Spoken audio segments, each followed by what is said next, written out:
Hey everybody, I'm going to answer a couple of questions I got from viewer mail. One of them was, I forget who sent it, I'm sorry, but I'm going through my mail here trying to find everything.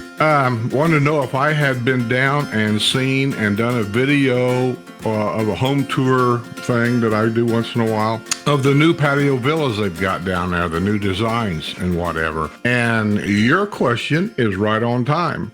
Because I got invited by some friends of mine. I call them friends of mine. They're subscribers. I've never met them before, but I feel like everybody on my channel is a virtual friend of Sue and I. So we do favors for lots of people for a lot of things. One of which we mail them the new Villages maps that go from 44 north all the way up to Spanish Springs and beyond. And then the other map is from 44 south all the way down to Finney and beyond. Shows the new areas and things on these maps. If you want one of them, it's a $20 contribution to my PayPal account. It's buttons on my main page, bottom right hand corner. You'll see a thing down there. It has a button there. It says help make more videos. You punch on that, takes you right to my PayPal account. It's $20. Other than that, wait till the Wednesday night live show. And during the live show only, it has to be during the live show only. People seem to get mixed up with that because right after the show's over, it's repeated. And I save it on my YouTube channel so people can watch that anytime they want to. But during the repeat shows, you can't do this. But during the live show, a $10 super chat or a $10 super sticker, and you can have both maps for that price. Otherwise, if you're coming down for a lifestyle visit, I always tell people, save your money. Don't send it to me because if you're going to do a lifestyle visit, the Villages will provide you with a pair of maps as part of your payment for doing the lifestyle visits. They'll give it to you free, so to speak. Or if you're coming down and you're renting a home here somewhere and you're going to be here for a week or two, then you can go right down to the Villages Mercantile store and you can buy these same maps that I've got right here for $5 if they have any, because they're sold out a lot. But why do I charge $20? It's for our time. We have to wrap it up. We have to put your address on it. We have to get in the car. We have to drive over to Wildwood to the post office and everything. And that's all worth a little bit of money. So, it's $20 to do it that way. And then I don't really make very much money on that. I'm going to say total profit, maybe $5, something like that. I mean, I'm just trying to be open with everyone. That extra $5 is you can see what I'm talking about. I make like nickels and dimes doing some of this stuff, but it all adds up at the end of the month or at the end of 2 or 3 months to where I can buy gifts to give away on the WNL show, because we play games and we give away free gifts. So even during the WNL show, we promote super chats and super stickers. I have supporters that does it literally every show, and that money is used to promote the show and buy more gifts and give things away. That's what we do with it. You have to remember, so people understand, not only do Sue and I enjoy doing the videos and helping people, this now turned into a job. I get 1099 forms now. I have to depreciate stuff. I have to write stuff off. So when I get $100 super chat, I pretty much spend that whole $100 for you guys and give it back to you in the form of gifts and things like that. So at the end of the year, I show a zero profits. So I don't have to pay any taxes here. I know it's stupid, right? But that's the system we live in. But getting back to that patio villa, they called and wanted to know if I'd be interested in coming down and doing a video of, I can't think of the name of it. It's a moonstone, you idiot. 2 or 3 times when I was down there videoing the house, I kept asking him what the name of the model was. Anyway, it'll be in the video when it comes up. But it's a 2-bedroom, 2-bath, car and a half garage, I think it was, plus a golf cart garage. And it's the first time I've had a chance to video one of them homes. Like I've said before, I just can't go down there and see a home and say, oh, I'm going to go in there and do a video. I prefer to be able to walk through the house when it's quiet, point out some new things that I notice, upgrades maybe that I notice, and I'll also point out maybe 1 or 2 things of things that for me, just for me, it doesn't trip my trigger. And one of them is, I've always said, a car and a half garage for me, for a full timer, is no good. I can't live with a car and a half garage. But you, if you're a snowbird and you're only going to come down 3 or 4 months out of the year, you're going to have a car and a golf cart, that would be fine for you. So just because I don't care for something for my lifestyle here has nothing to do with what you may or may not want. 2-bedroom, 2-bath for a part-timer, perfect. 2-bedroom, 2-bath for a full-timer, maybe not so perfect. For me and Sue, it wouldn't work. I got to have at least one decent room for my studio to do my videos and stuff. But I know a lady that also has a, I'll say, I don't know what you call it, a sewing room. And so her small bedroom is her sewing room, all set up with special cabinetry. And she has her sewing machines and copying machines. And I don't even know what else she got in there. So a 2-bedroom, 2-bath for that lady would not work. She has to have a sewing room. And you know, everybody's got to have a guest room of some kind. So, I mean, but you got to use your imagination sometimes. Sometimes, you know, if you got a 2-bedroom, 2-bath, one of the rooms is, say, this lady has sewing room, but she has grandchildren and wants to come down and visit for a week or two at a time. Well, she might work a system with a Murphy bed to go in the main living room or something that would pull down. It looks like a bookshelf when it's up. I mean, something like that. Or maybe she has a big couch that would fold out every night into a nice double bed or whatever it may be. And then you could do it that way.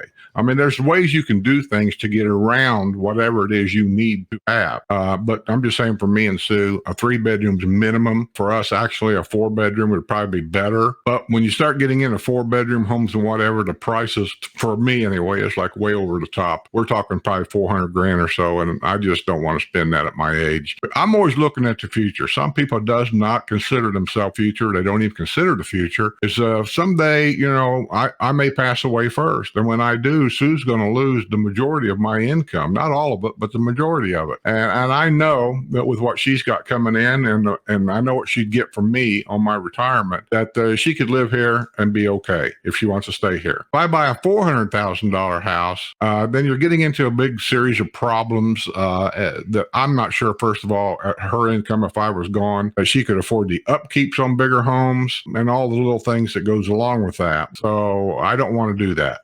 You know, I say, well, she could always sell the house and downsize again. You realize we're talking, if I pass away, we're talking, you're 80 years old, and you want to deal with packing furniture and your clothes and moving and the stress of all that and then unpacking. Just think about it. So I think about all that stuff. I maybe shouldn't, but I do. A lot of people live for the now. When you're young, it's okay to say that, but when you're old, it's something to just consider. I'm not saying don't do these things. I'm just saying it's things to consider. And I'm not comfortable with moving into a huge house. We can afford a huge house. I'm not going to do it. I would rather be money rich and house poor. That's the way I feel about it, because I sleep really well knowing I got money in the bank. That's it. I'm going to do that video, though, of that home. I'll try to maybe get it up and running by next Monday, if I can, because I'm also working on the WNL show for this month. That's a long, tedious project to do this, because I make up stuff and I don't know how to do it. And, you know, anyway. So I'll try to get it up by next Monday if I can, so you can at least see it, what it is. It's a very nice home. I was totally shocked when I walked into it, and I had to ask. I said, so this is a Patio Villa home? And they said, yes. Wow. I can't, you all know that me and Sue had a Patio Villa part-time when we were still working up around Lake Sumter. And I can't think of all the models they had back then, but basically they had 2 in the Lake Sumter area. One was a Colony, I think, and the other one was something else. I can't quite remember what it was. It made a difference. They just came basically with 2 kinds of ceilings. That's where they got the names. One had 8-foot ceilings through the whole house. And then the other ones had vaulted ceilings through the house. And so thus one model was called one thing, another model was called another. So now the Patio Villas that I saw, wow, what an upgrade on those. Ours was 1,060 square feet, give or take. You might say that sounds small, but when you're a part-timer, believe me, it's the way that they're built.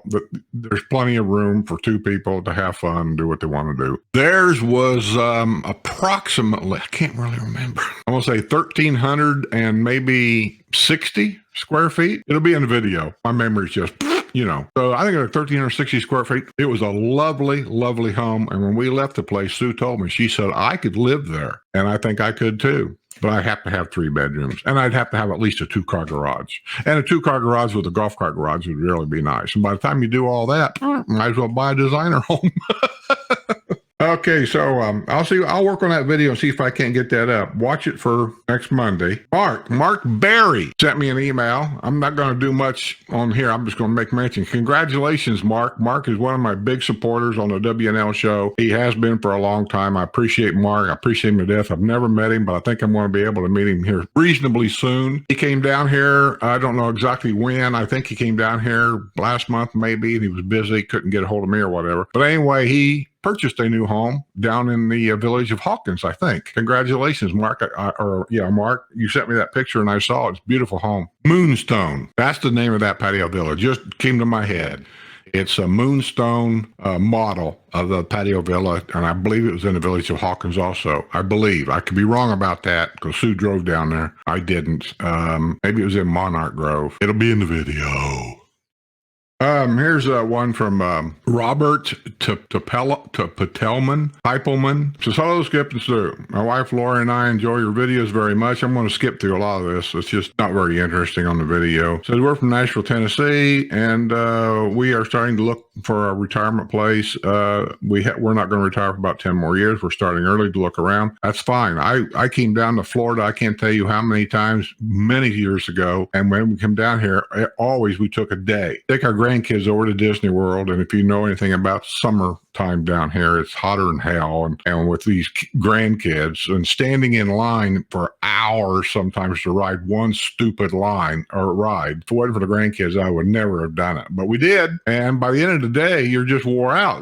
I'm ready to go back to the hotel room and have a sandwich and take a dip in a pool and take a nap. You know what I mean? And so anyway, during that week, because I always took a week at a time, at one of those days, it was a relaxed day. We go to Disney World one day and then maybe go to Epcot Center the next day. And then we take a day off. That day is the day that we would get in the car and we would check out a retirement community in the central part of Florida. I always knew I wanted to be in the central part. I did not want to be on the Gulf side next to the beach. I also definitely did not want to be on the Atlantic Ocean side of Florida. I wanted to be in the central area. Orlando area, kinda. I had no specific place. And we checked out at least one retirement community before we left. And I don't know how many we had looked at over the years, probably 50. Half those retirement places I think are even gone today. I think they sold the property. I always wanted to be a snowbird. Let me get that right off the front. So a snowbird. I did not want to spend a lot of money on a house down here because I was just going to be a snowbird. And I had no intentions of renting it out. I just wanted to come down whenever I wanted to and have a place sitting here waiting for me. I never even took in consideration of lawn care, any of that stuff. I just looking at communities to see what they had there. And so we were looking basically in retirement communities that had, I'll call them modular homes, no trailers. They were just modular type homes. You know what I'm talking about. The homes that are made, they got 2x6 walls, all this kind of stuff, but most of them do not sit on any kind of a foundation. They sit them up on blocks and put a skirting kind of around it and that kind of thing. Well, we were looking at brand new ones, and back then you could get brand new ones for like 40 grand for 2 and 3 bedrooms. But the thing is, most of the parks that took them, you had a monthly rent on the lot that it sat on. I was never really comfortable with that because I know if I don't own the land, at any given point, that land can be sold and somebody's going to knock on my door and say, you've got 60 days, 90 days, whatever case may be. You got to move this somewhere else. It can't be here no more. And you have nothing to say about it because you don't own the land. And I'm from Indiana and I like owning my own dirt. There might be rules restricted to that dirt, but I like owning my own dirt. I don't want somebody to tell me I got to move my house. And so we always wrote them off. Even though we saw some really, really nice areas, I just always kind of wrote them off for that reason. And so, we went to On Top of the World one year and looked around and went to Ocala area and just kind of drove around to see what Ocala had to offer. And then we also went down to, I can't think of the name of that one place down there by far from Orlando. Solavita, dumbass. It's got an Italian theme to it. And we went down there when it was new and we got a tour around the place and I asked a lot of questions. They had one golf course at that time. I wanted to get back into golf when I retired. I knew I did. And they had one 18-hole course. You had to buy a membership. Even though you lived there and owned a home there, you still had to buy a membership to play on that course. And it was $1,800 a year at that time. And I'm going back into maybe the late 80s, possibly the early 90s, something like that, which was kind of pricey at that time. And there was no golf cart access at that time to go to any grocery store, to go to really anything. outside the community. Everything was in the community, and it was a very small one at that time. It was very, very nice. There was absolutely nothing wrong with this retirement community at all. It just wasn't